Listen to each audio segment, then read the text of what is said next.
si es que esto es de interés, a mí me parece que puede tener más interés que otras cosas, sobre todo para que no nos intoxique la televisión. Eh, bueno, y nos habíamos quedado, ¿alguna duda, pregunta? Y nos habíamos quedado en el último punto, que no lo habíamos comenzado, que tiene que ver con la elasticidad, precio de la demanda y los ingresos de los vendedores. Bueno, una de las cosas que vamos a ver aquí es que no siempre un mayor precio va a significar más beneficios y ni siquiera más ingresos. Entonces, esto lo vamos a poder ver aquí.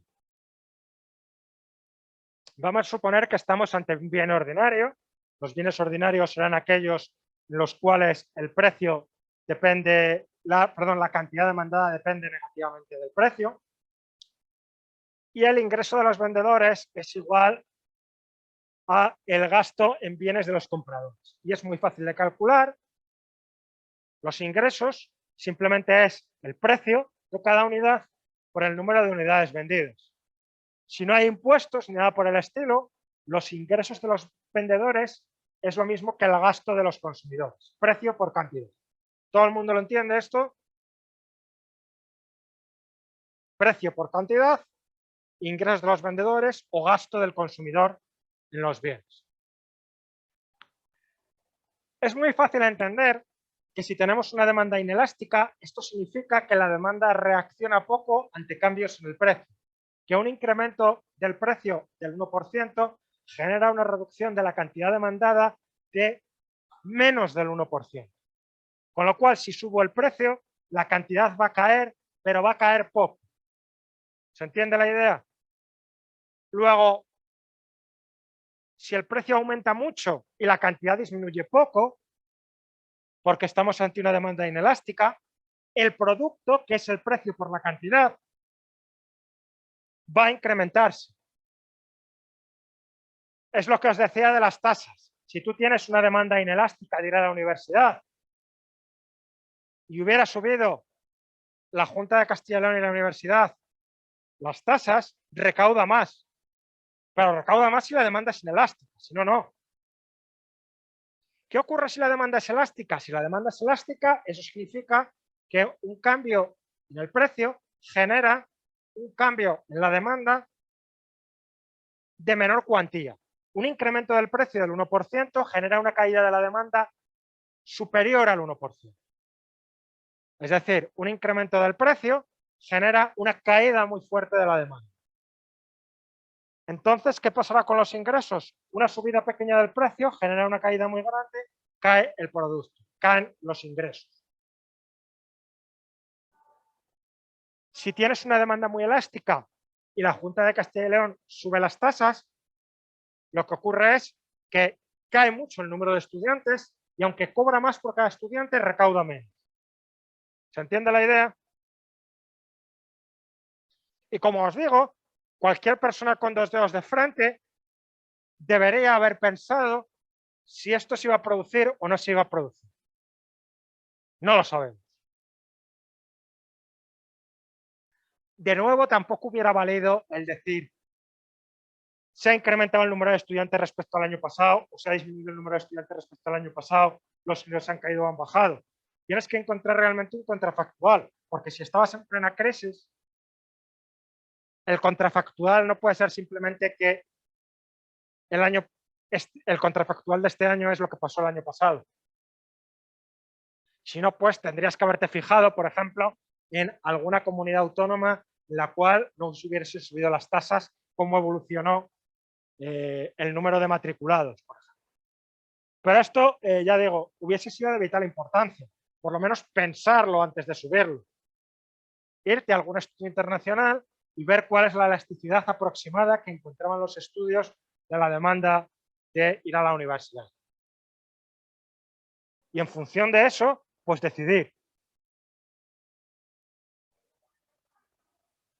Puede ser que no sea deseable bajo ningún caso, porque no van a aumentar los ingresos, perdón, porque no va a aumentar el número de universitarios, aunque otra posibilidad es que, bueno, des becas y todo eso, y algunas cosas que a veces se proponen para justificarlo. Pero desde luego, si tú lo que tienes es que subiendo las tasas vas a recaudar menos, desde luego es una política absolutamente nefasta. Es nefasta. O sea, haces que vaya menos gente a la universidad y encima recaudas menos. Pero claro, digo que no vale simplemente comparar con el año anterior porque hay muchas cosas pasando. Que el número de alumnos que van a la universidad depende de muchas cosas. Depende de las tasas, pero también depende de qué esté pasando en el mercado laboral, qué esté pasando con la economía en general. Pues se están pagando 2.000 euros por trabajar de albañil, como ocurría en 2006, pues entonces va menos gente a la universidad que si hay una tasa de desempleo del 25%. Entonces, tienes que, ese tipo de cosas influyen también. O cada vez hay menos personas jóvenes, entonces el número potencial de personas que van a la universidad, potencial, no efectivas que van, es más pequeño hoy a lo mejor que hace 10 años.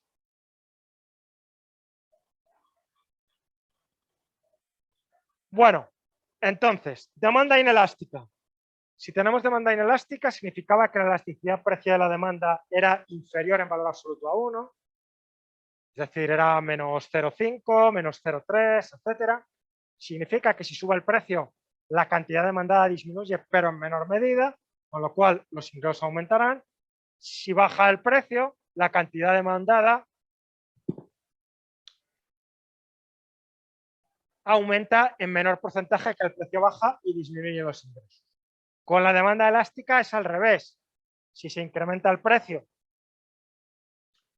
la cantidad demandada disminuye en mayor porcentaje que el precio sube y los ingresos caen. Si el precio baja, la cantidad demandada se incrementa en mayor proporción que el precio baja, con lo cual los ingresos aumentan. Esta es la lógica. Si la elasticidad es unitaria, es igual a 1, entonces la cantidad demandada varía en exactamente la misma proporción que los ingresos, perdón, que la cantidad, perdón, que el precio, la cantidad demandada varía en la misma cantidad que el precio. Si el precio aumenta el 1%, la cantidad demandada disminuye el 1%, con lo cual eso hace que los ingresos se mantengan constantes.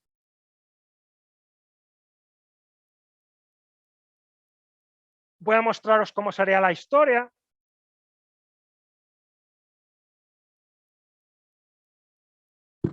Entonces, imaginemos que tenemos esta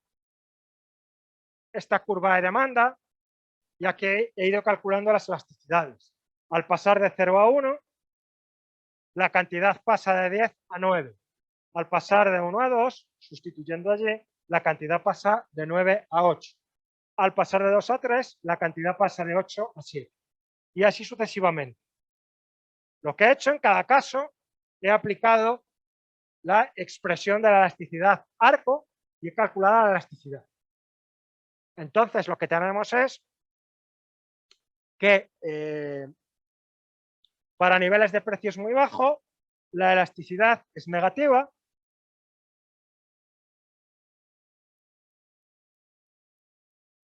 Pero a medida que el precio va subiendo, la elasticidad va creciendo en valor absoluto. ¿De acuerdo? Esta es la curva de demanda. Entonces, lo primero que he hecho es, si vemos de 9 a 10, la elasticidad ahí es 19 en valor absoluto. De 0 a 1 la elasticidad es 0,05. De 9 a 8 la elasticidad es 5,67. De 9 a 8 la elasticidad es 0,18.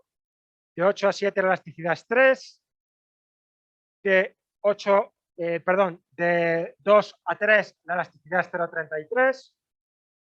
De 6 a 5 la elasticidad es 1,22. De 4 a 5 la elasticidad es 0,82.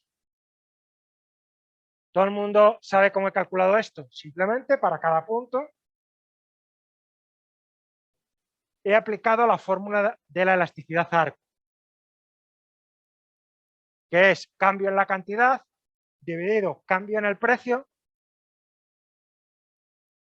por precio medio dividido cantidad media. Y eso lo he ido haciendo para cada punto. lo que podemos ver, una demanda que es recta, es que a medida que nos vamos desplazando por la curva de demanda, cada punto es más inelástico. Aquí la demanda es muy elástica, un incremento del precio, en términos porcentuales, produce un incremento muy grande de la cantidad. Claro, estoy pasando de 0 a 1, que es prácticamente infinito, al pasar de 10 a 9. Mientras que aquí es el caso contrario. Una subida del precio porcentualmente muy grande, porque paso de no tener nada a tener algo, hace que la cantidad disminuya un poco. ¿Se entiende la idea? Voy a calcular ahora los ingresos. Voy a irlos poniendo aquí. Si el precio es 10, la cantidad es 0, ¿cuántos serán los ingresos? 0. Si el precio es 0, la cantidad es 10, ¿cuántos serán los ingresos? 0. Si el precio es 9 y la cantidad es 1, ¿cuántos serán los ingresos? 9 por 1, 9. Si el precio es 1 y la cantidad es 9, los ingresos serán 1 por 9, 9. Si el precio es 8, la cantidad es 2, los ingresos serán 8 por 2, 16. Si el precio es 2, la cantidad es 8, los ingresos serán 16. Si el precio es 3, perdón, si el precio es 6, la cantidad es 4, los ingresos serán 24. Si el precio es 4, la cantidad es 6, los ingresos serán 24. Si el precio es 5, la cantidad es 5, los ingresos serán 25. ¿Qué podemos observar ahí? Bueno, pues lo que podemos observar es, primero, cuando estoy en la parte elástica, elasticidad en valor absoluto mayor que 1, si baja el precio, la cantidad aumenta más que proporcionalmente, los ingresos aumentan. Si os dais cuenta, a medida que el precio va bajando, paso de 0, 9, 16, 24. En la parte inelástica, que quiere decir que si aumenta el precio, la cantidad disminuye, pero menos que proporcionalmente, cuando sube el precio, los ingresos van aumentando.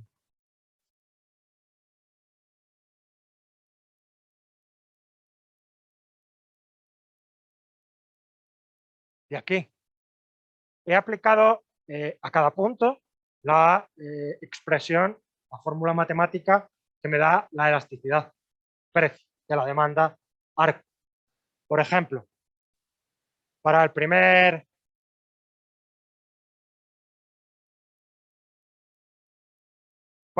caso,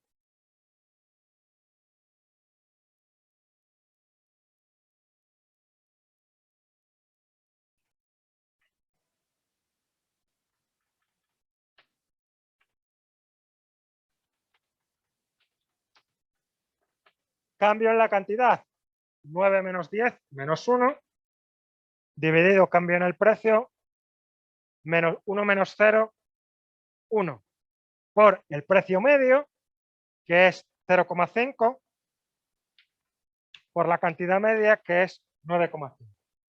Y esto te da menos 0,05. Y eso está hecho para cada punto. ¿Sí? Entonces, lo que observamos es que cuando estoy en la parte elástica,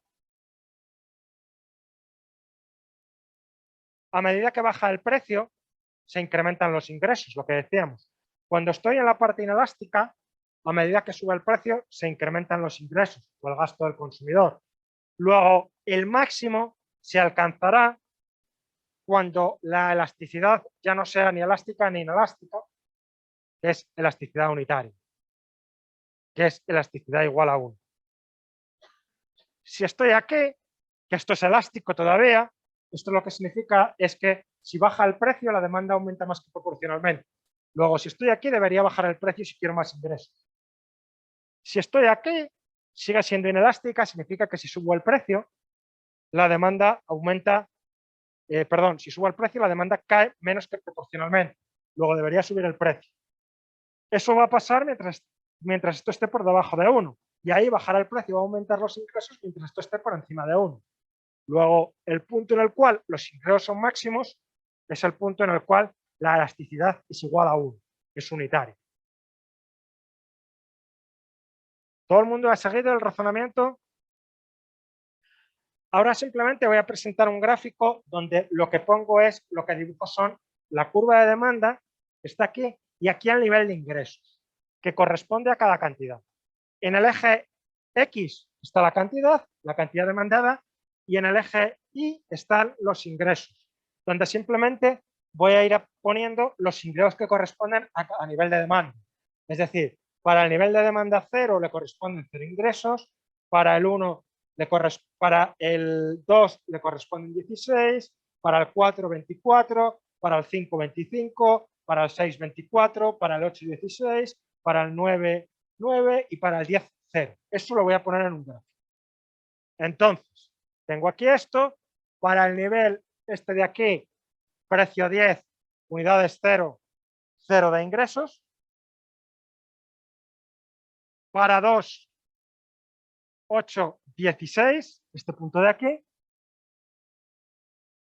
Para el punto 5, los ingresos eran 25, lo pongo aquí. Para el otro, los ingresos eran, para el punto 8 de la cantidad, los ingresos eran 16, lo pongo aquí. Para un precio de 0, cantidad de 10, los ingresos son 0. Luego vemos que los ingresos hacen esto de aquí. ¿De acuerdo? Entonces ahí lo que vemos es esto. El máximo de ingresos, ¿dónde lo encontramos? En el punto donde la cantidad es 5 y el precio es igual a 5, que es el punto de elasticidad unitaria.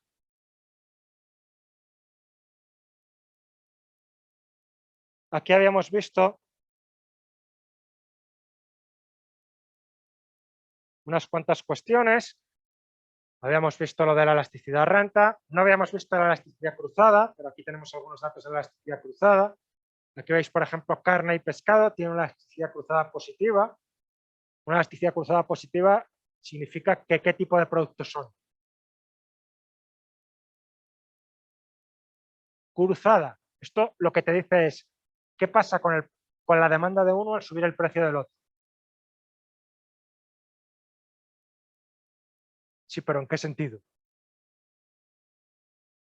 Son bienes que tienen un grado de sustitución bastante fuerte. Es lógico, son fuente de proteínas los dos. Fijaos, vestido y ocio también tienen cierta sustituibilidad. Leche entera y leche desnatada también.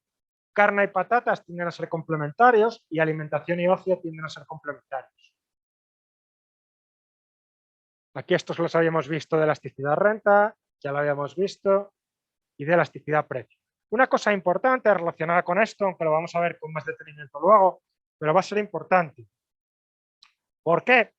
Porque los impuestos lo que van a hacer es que suba el precio de los bienes. Entonces, los impuestos van a permitir recaudar más si estamos en la parte inelástica. Puede haber puntos en los cuales, si la demanda reacciona muy negativamente a la subida del precio, pues eso puede hacer que caiga la recaudación. En el debate, sobre todo tertulianos radiofónicos y ahora youtubers, están muchas veces diciendo que si subes los impuestos, baja la recaudación. ¿Lo habéis oído esto alguna vez? Eso se llama, o eso a veces le llaman curva de Laffer, por un economista estadounidense que se llamaba Arthur Laffer, que era uno de los asesores de Reagan, y que dicen las malas lenguas que se inventó eso en una servilleta de papel, en un restaurante. Teóricamente es posible que si tú subes los impuestos, caiga la recaudación. La historia es que si los impuestos son cero, tu recaudación es cero. Si los impuestos son del 100%, ¿cuál es tu recaudación? Cero. Porque o no compras pues normalmente sobre la renta, pues no trabajas. Si todo tu trabajo, tu salario neto va a ser cero, pues no trabajas. Ahora, la pregunta es decir que eso teóricamente puede pasar, bien, teóricamente, pues, ya veis, el doctor Margarita del Val dice que va a haber una octava ola, yo no sé por qué ola va, la señora esa ya. Le han dado el premio a la divulgadora. Tú dices, pues no sé, un anuncio usted vinagres o algo con eso. En fin. No vale con decir eso, tienes que decir cuándo se va a producir o no. ¿A qué niveles se producen eso? No es lo mismo que se produzca, por ejemplo, con un nivel de un impuesto sobre la renta del 25%, que entonces podría ser relevante ese efecto, a que se produzca cuando el impuesto sobre la renta es del 75%, que estamos muy lejos de él. Entonces, esas son preguntas relevantes. Y ahí que te digan simplemente que teóricamente se puede producir ese efecto o que se va a producir ese efecto, o chorradas que decían, por ejemplo, pues en la época de Aznar, que salía Rodrigo Rato y salían los del PP, bajamos los impuestos y aumenta la recaudación. Es por la curva del AFE. Mis cojones, la curva del AFE. Es porque la economía está creciendo y entonces, entonces tú estás bajando los impuestos y aunque estás bajando los impuestos está aumentando mucho la demanda, está aumentando mucho el número de personas que están empleadas. Es como ahora el salario mínimo. No, mira el salario mínimo, mira cómo crece el empleo. No, claro, pero que sea por el salario mínimo es otra cosa, amigo. Está creciendo el empleo porque hay un ciclo expansivo de la economía. En términos generales, la evidencia empírica lo que dice, ya lo comentaremos, es que ese efecto negativo sobre los ingresos de subir los impuestos, el impuesto sobre la renta en particular, se produce para niveles impositivos muy altos. Niveles impositivos que no son en los niveles que estamos. Niveles muy por encima del 50%. Eso es lo que dice la evidencia empírica. Una cosa que puede hacer uno es decir, yo no creo en la evidencia empírica y vas a soltar bobadas a la radio, que es lo que hacen algunos. Es una posibilidad. Pero en términos generales es mejor guiarse por la evidencia empírica. Claro, que hay un punto donde al subir los impuestos va a caer la recaudación, eso es verdad. Es como decir que el sol se va a acabar y ya se va a apagar. Es verdad, claro que se va a apagar. ¿Dentro de cuánto? ¿2.000 millones de años? No sé cuándo. Me tienes que decir, para que sea relevante, a qué nivel se va a producir y si a los niveles en los que estamos esto se va a producir o no. Eso es el tema. ¿Dudas, preguntas, comentarios?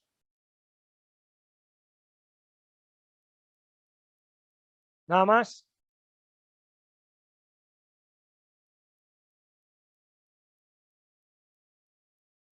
Bueno, vamos a comenzar con el tema 5.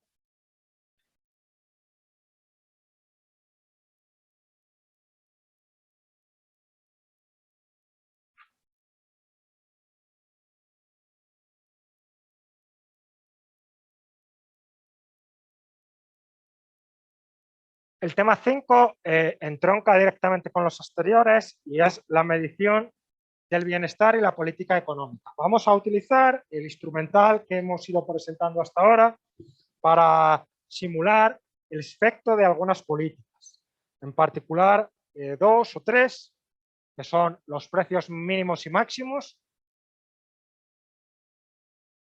y los impuestos y los subsidios. Esto también nos va a servir para ver cosas del mercado de la vivienda. A mí me maravillan algunas de las tonterías que escucho, pero bueno. Sobre todo, Sobre todo, vamos a ver una cosa bastante interesante. Y es bastante curioso, ¿no? Porque hay gente que dice, es que si le damos un subsidio a la persona para el alquiler, eso va a ir al arrendador. ¿Qué dice? Ok, eso pasará si la oferta de vivienda es totalmente inelástica. Me lo puedo creer. Pero después te dice, no, pero si le pones un precio máximo al alquiler, ¿no? Y no estoy diciendo que defienda ni una cosa ni la otra, si le pones un precio máximo va a disminuir la oferta. Eso lo habéis oído. Y tú dices, pero si me acabas de decir que si le doy un subsidio al consumidor, va al arrendador. Y si eso pasa es porque porque la oferta es inelástica. Y si la oferta es inelástica, eso significa que el nivel de oferta es siempre el mismo independientemente del precio. A ver, a lo mejor te he entendido mal, pero lo que no puede ser es que a la vez sea elástica y que a la vez sea totalmente inelástica. O es una cosa o es la otra. Pero las dos cosas a la vez no puede ser. No sé si más o menos me entendéis lo que estoy diciendo. Lo vamos a ver con calma, pero claro, las dos cosas a la vez no puede ser. O es una cosa o es la otra. Si es totalmente inelástica es muy fácil, precio máximo, a tomar por sí. Si no es totalmente inelástica, pues tendrás que hacer otras cosas. Pero si es totalmente inelástica es genial. Cojas, precio máximo, fuera. Eso no va a afectar al número de viviendas en el mercado.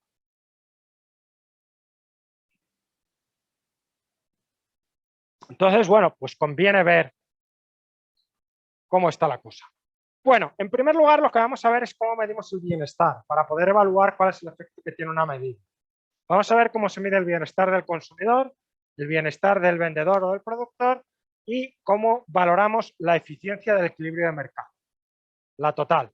Luego vamos a ver dos instrumentos de política económica, los precios mínimos y máximos, que se utilizan todavía, salario mínimo es uno de ellos, y los impuestos y las subvenciones. Y después una cosa muy importante que va a ser la incidencia de los impuestos, y es quién paga realmente un impuesto. Después vamos a ver algunas consideraciones adicionales y algunos ejemplos empíricos o aplicados de todo esto. Bueno, esto viene en todos los libros que hay de introducción a la economía, pues podéis verlo en el Acemoglu, en el de Blanco, en el Core, en el Goodwin o en el Monkey Taylor, en cualquiera de ellos, incluso en cualquier otro que miréis, pues esto lo vais a encontrar sin ningún tipo de dificultad. No hay ningún libro en el cual esto no venga y de una manera muy parecida. En primer lugar, vamos a ver cómo calculamos o cómo medimos el bienestar del consumidor, la parte de la demanda. Bueno, pues lo medimos con una herramienta que se llama el excedente del consumidor. Y el excedente del consumidor lo calculamos como la diferencia entre la disposición a pagar que tienen los consumidores y la cantidad efectivamente pagada por los consumidores. Repito, la diferencia entre lo que están dispuestos a pagar los consumidores por una determinada cantidad de bien y lo que efectivamente pagan, que puede no ser lo mismo. Pongamos un ejemplo, un tipo que es un consumidor habitual de cannabis y va a un centro comercial y, como consecuencia de su consumo, quiere comprarse la camiseta de Neymar. Entonces, supongamos que la disposición a pagar, la cantidad máxima que pagaría por ella son 60 euros. Y se encuentra que el precio de la camiseta son 50 euros. Entonces, el tipo dice, estoy dispuesto a pagar 60 euros, es la valoración que hago yo de la camiseta y cuesta 50, por lo tanto la voy a comprar. El excedente del consumidor sería 60, disposición a pagar, menos 50, 10 euros. Después va otro tipo, que es que tomará drogas más duras, ve la misma camiseta y está dispuesto a pagar 100 euros por ella. entonces también la compra. Su excedente, en este caso, el precio es el mismo, será 100 menos 50, 50 euros. Aunque consumen lo mismo producto y la misma cantidad, el bienestar que obtiene el segundo individuo es un bienestar mayor. ¿Por qué? Porque su disposición a pagar era más elevada. ¿De acuerdo?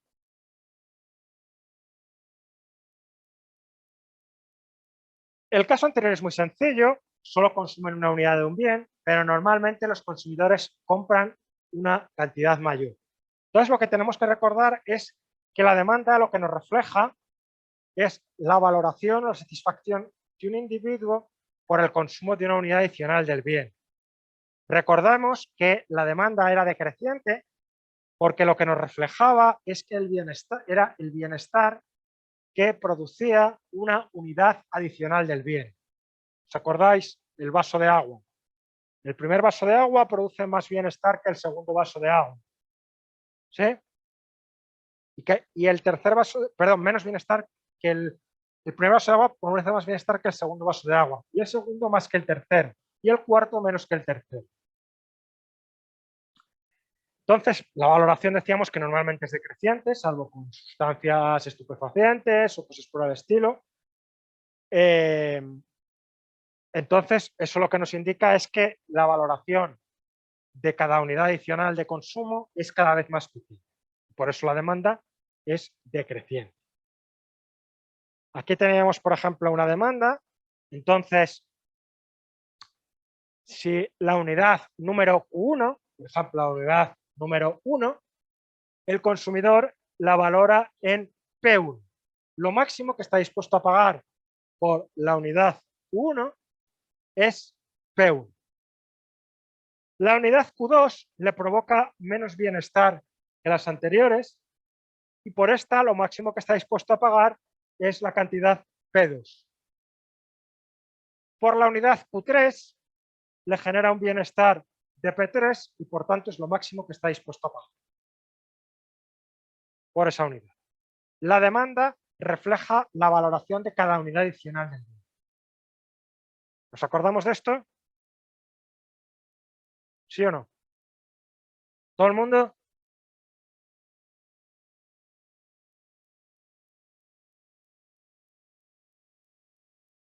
Entonces, si queremos hacer esto, podemos hacer esto para cada unidad, no para la unidad número Q1, la unidad número Q2, la unidad número Q3, la unidad 10, la 20 o la 30. Lo podemos ir haciendo para cada unidad. Por ejemplo, la primera unidad le generará este bienestar. La segunda unidad le generará este bienestar. La tercera unidad, la cuarta, la quinta, la sexta. Imaginemos que el precio es P1. Si el precio es P1, el individuo va a comprar la cantidad Q1, va a demandar la cantidad Q1.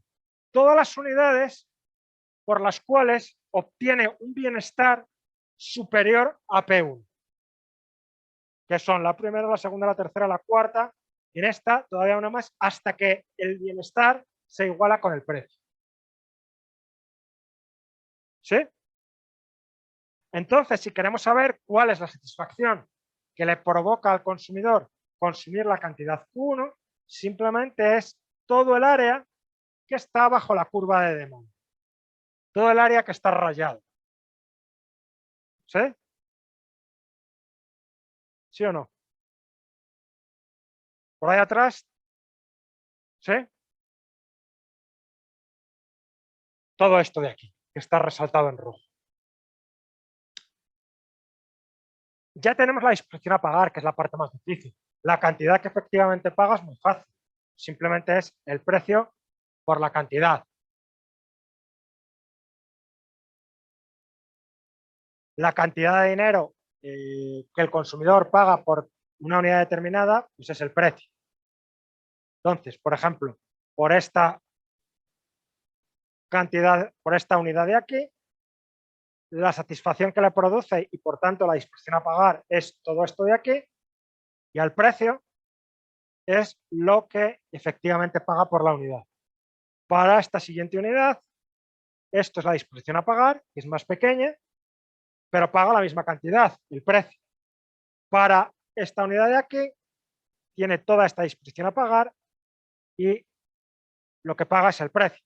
Por lo tanto, el excedente como consecuencia de esta unidad es la diferencia entre la demanda y el precio, la flecha que está aquí a rayas. Para la segunda unidad es la diferencia entre la demanda y el precio, esto de aquí de rayas. Para esta unidad de aquí, la diferencia entre la demanda y el precio. Para esta última unidad de aquí, pues es la diferencia entre la demanda y el precio, que ya no hay diferencia. Entonces, si lo hacemos todo esto para todas y cada una de las unidades, lo que tenemos es que la diferencia entre la disposición a pagar y la cantidad realmente pagada viene dada por el área comprendida entre el precio y la curva de demanda. Y esto de aquí es el excedente del consumidor.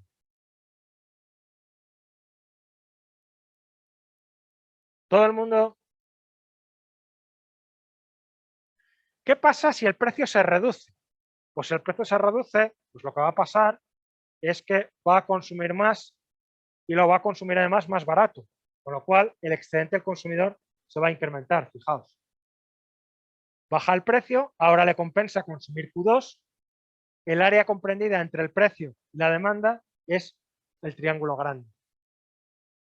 ¿Qué pasa si sube el precio? Pues si sube el precio, estábamos en P1 y pasas a P2, entonces compra menos y más caro, con lo cual el área comprendida entre la demanda y el precio se reduce, disminuye el excedente del consumo. ¿De acuerdo? ¿Dudas, preguntas, comentarios?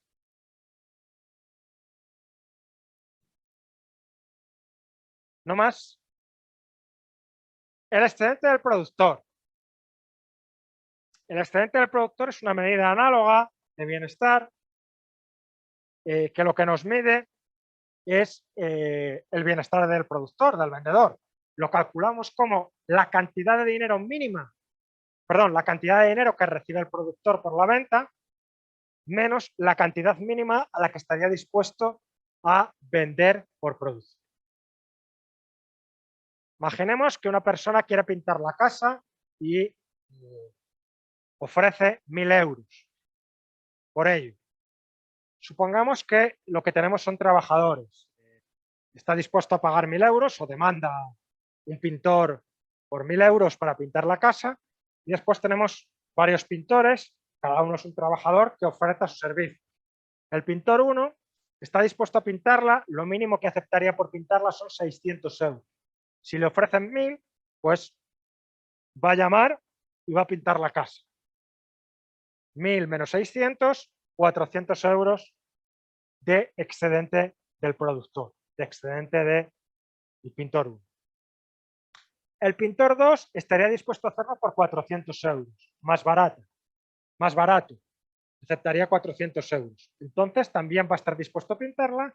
En este caso, el excedente del productor sería 1.000, cantidad que recibe, menos lo mínimo que estaría dispuesto a aceptar, 600. Fue 400, luego 600 euros. El pintor 2, haciendo la misma tarea o vendiendo el mismo servicio, obtendría mayor bienestar. ¿Por qué? Porque en este caso está dispuesto a hacerlo por una menor cantidad de dinero. En este caso, la oferta decíamos que reflejaba el coste de producir una unidad adicional.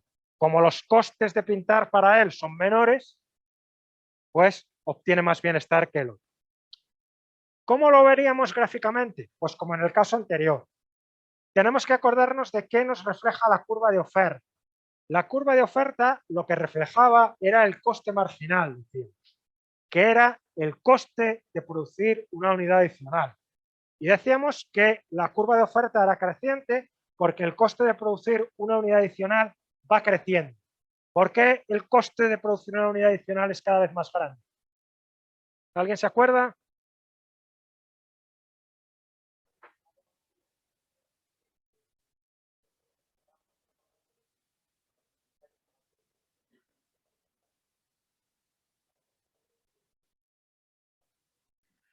Si tienes el número de máquinas fijas, al incrementar el número de trabajadores, normalmente llegas a un punto relevante para la producción, eso ocurre para niveles de producción ya relativamente pequeños, en el cual lo que añade cada trabajador a la producción, la productividad marginal de cada trabajador, es cada vez más pequeña. Pues a veces porque tienes el número de máquinas fijas, decíamos, pues en una cafetería se estorbarían utilizando la máquina de café.